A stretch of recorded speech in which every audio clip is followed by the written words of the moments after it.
Hello students, welcome to my channel. Today we will discuss about the formation of image by concave mirror. Okay, so as you know, the image through the concave mirror, it depends on the position of the object. If you change the position of the object, then the position of the image will also change. Okay, so let us discuss the formation of image by concave mirror. Clear? Okay. Now, as I told you that at least two rays are required. Formation of image by concave mirror.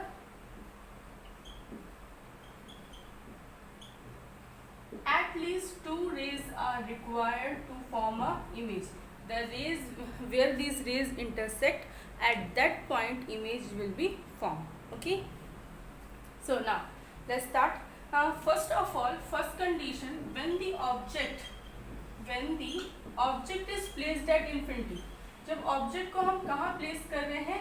At infinity. Object अगर infinity पे है, in that condition आपकी image का formation कहाँ पे होगा? This is the concave mirror. Concave mirror में क्या होता है? जो रिफ्लेक्टिंग सरफेस होती है, इट इज इनर डीप. ठीक है. इसके बाद this is the pole. Okay. Now pole के बाद आपका क्या होगा? Focus, centre of curvature. ठीक है. अब हम, और ये है हमारी प्रिंसिपल एक्सिस. अब हम ऑब्जेक्ट को कहाँ प्लेस कर रहे हैं? इन्फिनिटी पे. अगर ऑब्जेक्ट इन्फिनिटी पे है, इन दैट कंडीशन इमेज कहाँ फॉर्म होगी? तो हमने एक रेज ली पैरेलल टू प्रिंसिपल एक्सिस. ठीक है. आपको पता होगा कि जो भी रेज प्रिंसिपल एक्सिस के पैरेलल होती है, after reflection it passes through focus. Okay. एक रेज हम और ले रहे हैं because at least two rays are required. So again, when the rays are parallel to principal axis, after reflection it passes through focus. और मैंने अभी आपको बोला कि जिस पॉइंट पे ये रेज इंटरसेक्ट करती हैं आफ्टर रिफ्लेक्शन, उसी पॉइंट पे इमेज का फॉर्मेशन होता है. तो यहाँ पे अगर आपको मैं क्लियरली दिखाऊं तो इमेज का फॉर्मेशन कहाँ हो रहा है? At focus. ठीक है.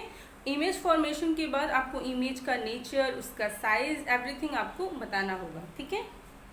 सो इमेज कहाँ फॉर्म हो रही है? पोजीशन बताइए सबसे पहले कि इमेज की पोजीशन क्या है? Image is formed at focus. When the object is placed at infinity, image is formed at focus. ये हो गई position.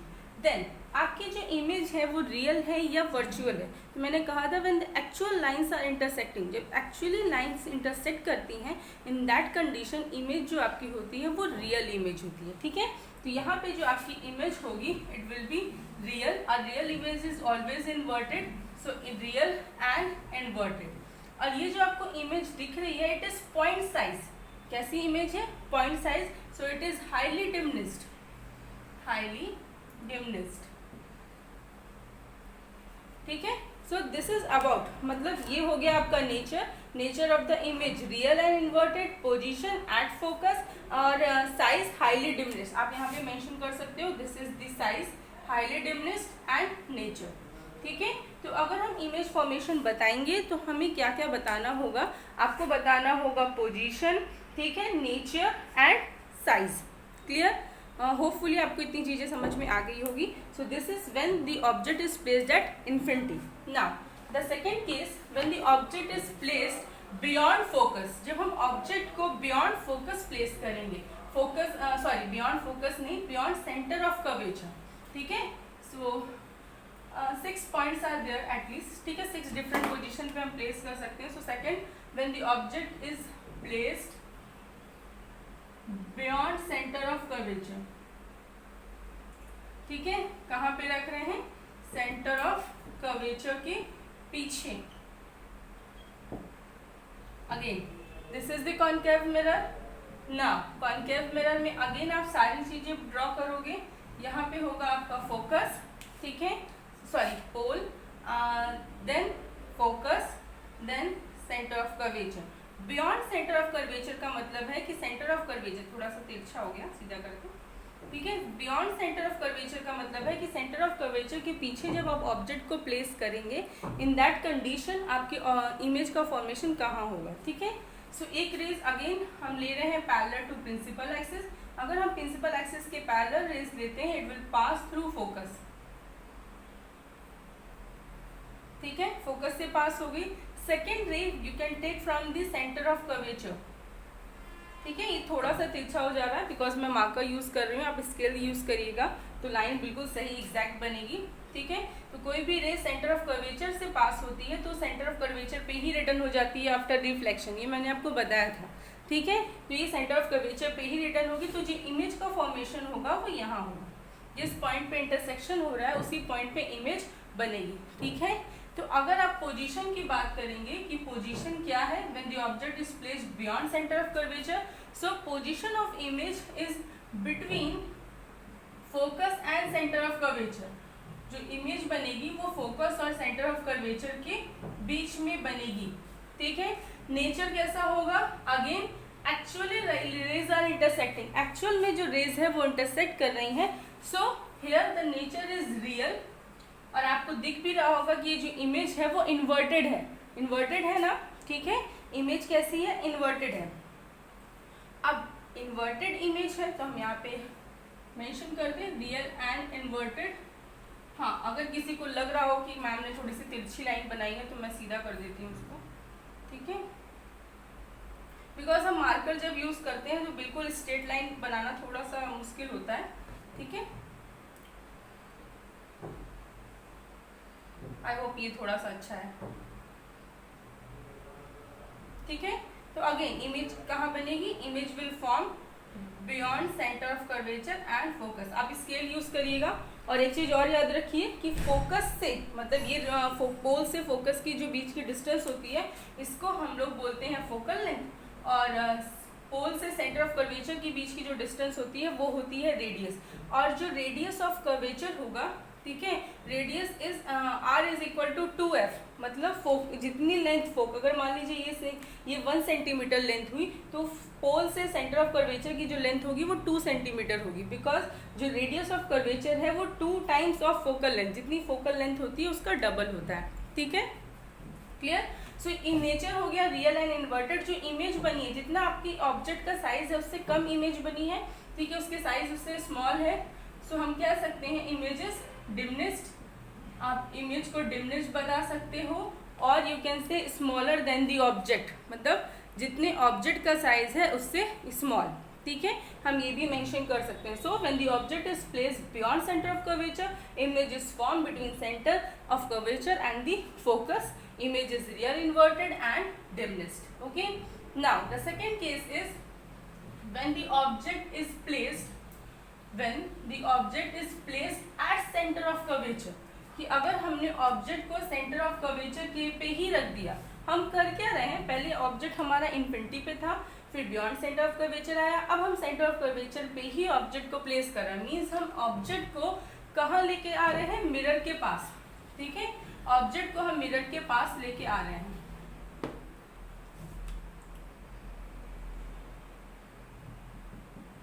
This is the third condition when the object is placed at centre of curvature. Here is the pole, focus and centre of curvature. ये है हमारा object at centre of curvature, ठीक है, clear. थोड़ा सा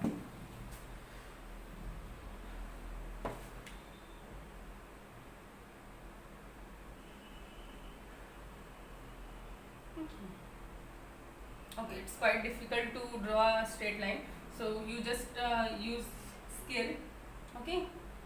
Here is the, और यहाँ पे मैंने कोई मेजरमेंट भी नहीं किया है, मैं आपको सिर्फ एक रफ आइडिया दे रही हूँ कि हाँ ऐसा क्या होता है, मतलब किस तरह से इमेज का फॉर्मेशन होता है। यहाँ पे मैं कोई स्केल भी यूज़ नहीं कर रही, ये भी नहीं देख रही हूँ कि ये इसका डबल्स है या नहीं है, एग्जैक्ट तो नहीं होगा, ठीक है। सो ये एक रफ आइडिया मैं आपको दे रही हूँ, तो उसी के अकॉर्डिंग आप अपना स्केल वगैरह यूज़ करके बनाएंगे, ठीक है। So when the object is placed at center of curvature, again one rays parallel to principal axis, और rays parallel to principal axis होती है, after reflection it passes through focus, ठीक है। second ray we can pass through focus, second ray आप किससे पास कर सकते हो, फोकस से। अब जब rays, okay students, see when the object is placed at center of curvature, this is the object, ठीक है, and one ray we have taken parallel to principal axis, after reflection it passes through focus, another ray we have taken through focus and after reflection it is parallel to principal axis. Okay, the rays are intersecting here, so here is the image formed. Okay, आपको दिख रहा होगा कि जिस position पे आपका centre of curvature पे जहाँ पे ऑब्जेक्ट प्लेस था उसी पोजीशन पे इमेज का फॉर्मेशन हुआ है. सो अगर आप पोजीशन की बात करोगे, सो position is when the object is placed at center of curvature, image is formed at center of curvature. Again its nature is real and inverted, real, inverted, and size same size of the object. जितना object का size है उतना ही image का size भी है. So we can say same size of the object. ठीक है, इसमें थोड़ा सा छोटा बड़ा आपको दिख सकता है, बट आप एग्जैक्ट स्केल से बनाओगे तो वो एग्जैक्ट आएगा. Same size of the object, जितना ऑब्जेक्ट की साइज होगी उतनी ही इमेज की साइज भी होगी. Clear? Okay, so next students, fourth point is when the object is placed between focus and center of curvature. So here is the object between focus and center of curvature. ठीक है, अब हम इसमें से at least 2 rays लेंगे. One ray parallel to principal axis. After reflection it will passes through focus.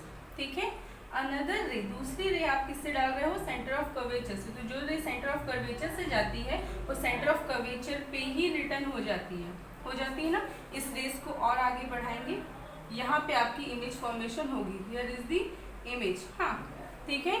सो जो रे centre of curvature से जाती है वो सेंटर ऑफ कर्वेचर पे ही रिटर्न हो जाती है, एंड जो प्रिंसिपल एक्सिस के पैरेलल होती है after reflection it passes through principal axis. ठीक है, ये भी थोड़ा सा तिरछा ही दिख रहा है, सही कर देते हैं.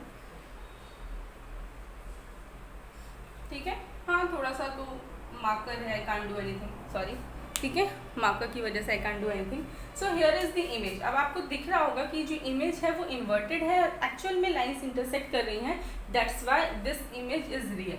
So image is real and inverted.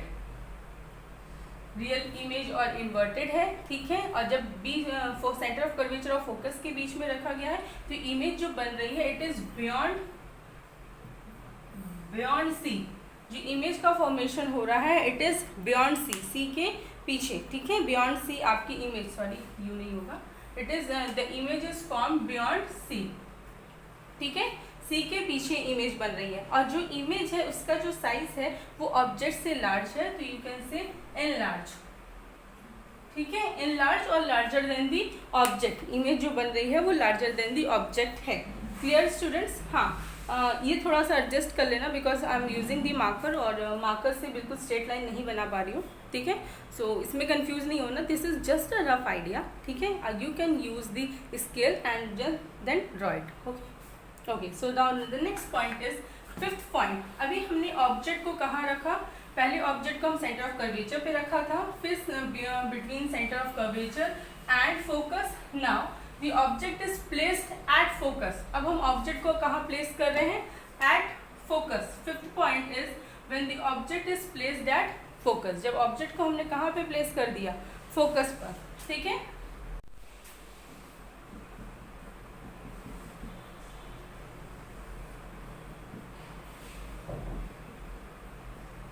object is placed at focus. Object is placed at focus. तो ray parallel to principal axis passes through focus. Another ray it on center of curvature और center of curvature से जाने वाली रे centre of curvature पे ही return होती है. आपको दिख रहा होगा ये जो दोनों रेज है ये पैरेलल है. ठीक है, ये दोनों रेज क्या है? ये पैरेलल होगी. जब दोनों रेज आपकी पैरेलल होगी तो ऐसा मानते हैं कि पैरेलल रेज कहीं नहीं मिलती, they meet at infinity. Parallel rays हमेशा इन्फिनिटी पे ही मिलती है. ठीक है, सो अगर इन्फिनिटी पे मिलती है तो जो इमेज का फॉर्मेशन होगा वो भी इन्फिनिटी पे होगा. बिकॉज ये रेस पैरेलल है तो ये कहीं पे मीट नहीं करेंगी. मैं कितना भी आगे बढ़ाऊंगी तो ये रेस मीट नहीं करेंगी. ऐसा माना जाता है कि the parallel rays always meet at infinity. तो जो आपकी इमेज फॉर्म होगी, image formed at infinity. Image कहाँ फॉर्म होगी? It will form at infinity. और इमेज अगर इन्फिनिटी पे बनेगी तो वो क्या होगी? Highly enlarge. इमेज जो होगी दैट इज हाईली enlarged.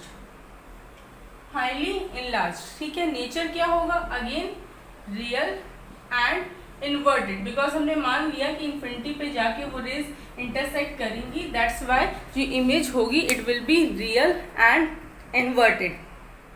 ठीक है, क्लियर? सो होपफुली आपको ये समझ में आया होगा। हम कर क्या रहे हैं, हम सिर्फ ऑब्जेक्ट को पास लेके जा रहे हैं मिरर के। जैसे जैसे ऑब्जेक्ट मिरर के पास जा रहा है वैसे वैसे इमेज दूर जा रही है।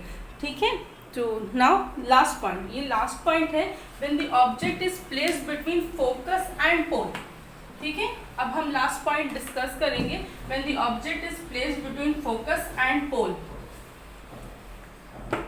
Focus between focus and pole, this is the last point. हमने डिफरेंट पोजीशंस पे इमेज ऑब्जेक्ट को प्लेस करके इमेज फॉर्मेशन देखा है, और ये लास्ट पॉइंट है जिस पॉइंट पे हम ऑब्जेक्ट को रख रहे हैं। ये है हमारा focus. When the object is placed between focus and pole, one ray parallel to principal axis. ठीक है, आफ्टर रिफ्लेक्शन फोकस से पास होगा। ठीक है, अनदर रे through the centre of curvature, और सेंटर ऑफ कर्वेचर से जो रेज जाती है वो सेंटर ऑफ कर्वेचर पे ही रिटर्न होती है। आपको दिख रहा होगा कि ये जो रेस है वो दूर दूर जा रही है। ये रेस क्या है, दूर दूर जा रही है। जब ये रेस दूर दूर जा रही है तो ये रेस कभी कहीं पे भी नहीं मिलेंगी, इवन इन्फिनिटी में भी नहीं मिलेंगी, बिकॉज ये दूर जा रही है एक दूसरे से ना, they are moving away from each other. तो जब ये एक दूसरे से दूर जा रही है तो ये कहीं पे मिलेंगी नहीं। जब ये मिलेंगी नहीं तो हमें इमेज फॉर्मेशन कैसे होगा, तो उसके लिए हम इस रेस को आगे की तरफ इंक्रीज करेंगे। Here they are meeting. ठीक है, तो यहाँ पे इनका मीट हो रहा है, मतलब ये जो रेस है ये दूर दूर जा रही है तो कहीं पे मिलेंगी नहीं। जब मिलेंगी नहीं तो इमेज फॉर्मेशन यहाँ पे नहीं होगा। इस कंडीशन में हमने ये रेस को पीछे की तरफ बढ़ाया। ठीक है, उस कंडीशन में जो आपकी इमेज बनेगी, ठीक है, जो इमेज बनेगी वो कैसी बनेगी, वर्चुअल, और ये आपको इमेज सीधी दिख रही होगी, वर्चुअल एंड इरेक्ट। ठीक है, so image is formed behind the mirror. ठीक है, जो इमेज बन रही है वो कहाँ बन रही है, बिहाइंड द मिरर। इमेज का फॉर्मेशन कहाँ हो रहा है, behind the mirror, and the image is virtual and enlarged. Virtual है और हाईली इनलार्ज्ड है। ठीक है, वर्चुअल है और हाईली इनलार्ज्ड इमेज बन रही है। इमेज जितना ऑब्जेक्ट था उससे इमेज बन रही है तो इनलार्ज्ड होगी। ठीक है, तो ये याद रखिएगा, कॉनकेव के केस में सिर्फ एक ही कंडीशन है जब वर्चुअल इमेज का फॉर्मेशन होता है, वो उस कंडीशन में जब आप ऑब्जेक्ट को प्लेस करते हैं बिटवीन फोकस एंड पोल। ठीक है, हमने डिफरेंट कंडीशंस में ऑब्जेक्ट को प्लेस किया डिफरेंट पोजीशन पे, तो डिफरेंट जगह पे आपकी इमेज का फॉर्मेशन हुआ। एक पैटर्न हमको समझ में आया कि जैसे जैसे ऑब्जेक्ट मिरर के पास आ रहा है वैसे वैसे जो इमेज है वो मिरर से दूर जा रही है। ठीक है, जब हमने ऑब्जेक्ट को प्लेस किया था एट इन्फिनिटी तो image is formed at focus, first point. When we have placed the object beyond centre of curvature the image is formed, कहाँ पे फॉर्म हुई थी, between centre of curvature and focus. Okay, the third point is when the object is placed at centre of curvature image is formed at centre of curvature. Next point, when we place the object between centre of curvature and focus the image is beyond centre of curvature. ठीक है, जब ये object को centre of curvature के beyond रखा था तो image बन रही थी between centre of curvature and focus, और जब ऑब्जेक्ट को सेंटर ऑफ कर्वेचर और फोकस के बीच में रखा तो इमेज बनी beyond the centre of curvature. ठीक है, तो एक दूसरे का अपोजिट ऐसे रिलेट करके भी आप लर्न कर सकते हो। When the image is formed at focus, जब इमेज को object is placed at focus, object को हमने फोकस पे रखा, इमेज का फॉर्मेशन हुआ एट इन्फिनिटी। और अगर आपको याद होगा तो in the first point when the object is placed eight infinity image is formed at the focus. Clear? Now the next point is when the object is placed between focus and pole, the image will be virtual and erect. Virtual and erect, Sidhi image बन रही है तो इसको हम लोग बोलेंगे कि virtual and erect. Image कैसी है, वर्चुअल एंड इरेक्ट। इरेक्ट मतलब सीधा, जैसी पोजीशन पे ऑब्जेक्ट है वैसी सीधी पोजीशन पे इमेज का भी फॉर्मेशन हुआ है। ठीक है, सो होपफुली स्टूडेंट्स आपको ये सारे पॉइंट्स समझ में आए होंगे। एक चीज़ के लिए मैं सॉरी कहूँगी, बिकॉज ये जो रेज हैं वो बहुत ज़्यादा स्ट्रेट नहीं बना पाई हूँ मैं, due to I am using the marker. ठीक है, तो उसके लिए आप स्केल वगैरह यूज़ करिएगा, स्ट्रेट्स लाइन ड्रॉ करिएगा, एग्जैक्ट आपका सही से बन जाएगा। ठीक है। सो आई होप आपको ये समझ में आएगा and it is very very important for your board exams. Board exams में डिफरेंट पोजीशंस पे ऑब्जेक्ट को प्लेस किया जाता है। Even they will ask you कि which type of what is the nature of this image. अगर object को आप इन्फिनिटी पे रख रहे हो तो if the image is form through the concave mirror, what is the nature of that image, whether it is virtual और real, whether it is erect और इन्वर्टेड। ठीक है, तो इस टाइप के क्वेश्चंस ऑब्जेक्टिव में भी, इवन रे diagram, okay. And another thing is रे डायग्राम एग्जाम में बनाने के लिए आता है, आपको बता देगा कि आपको ऑब्जेक्ट इस पोजीशन पे प्लेस करके रे डायग्राम शो करके इमेज फॉर्मेशन दिखाना है। ठीक है, तो उसके लिए भी ये बहुत इंपॉर्टेंट है। If you have any doubt you can ask me in the comment section. If you like the lecture press the like button, and if you have any suggestion you can give it to me. So thank you students.